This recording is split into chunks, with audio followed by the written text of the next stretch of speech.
أعوذ بالله من الشيطان الرجيم. بسم الله الرحمن الرحيم.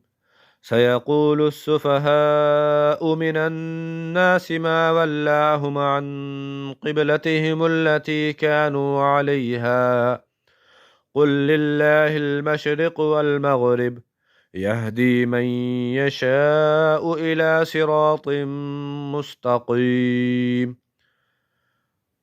وكذلك جعلناكم أمة وسطا لتكونوا شهداء على الناس ويكون الرسول عليكم شهيدا.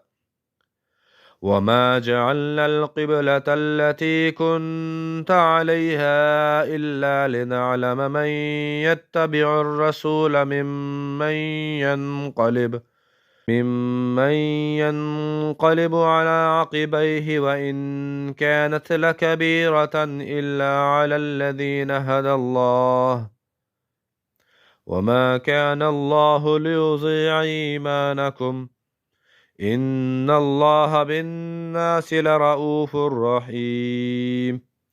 قد نرى تقلب وجهك في السماء فلنولينك قبلة ترضاها فول وجهك شطر المسجد الحرام وحيث ما كنتم فولوا وجوهكم شطره وإن الذين أوتوا الكتاب ليعلمون أنه الحق من ربهم وما الله بغافل عما يعملون.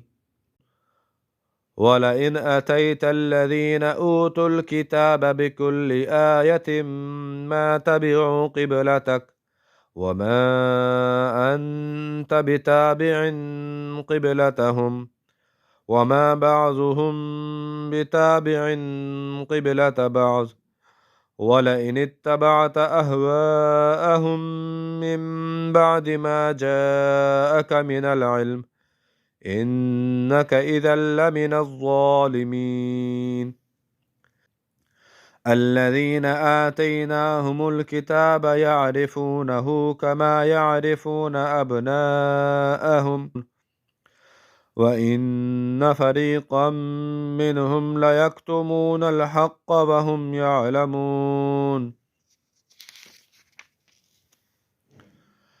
الحق من ربك فلا تكونن من الممترين.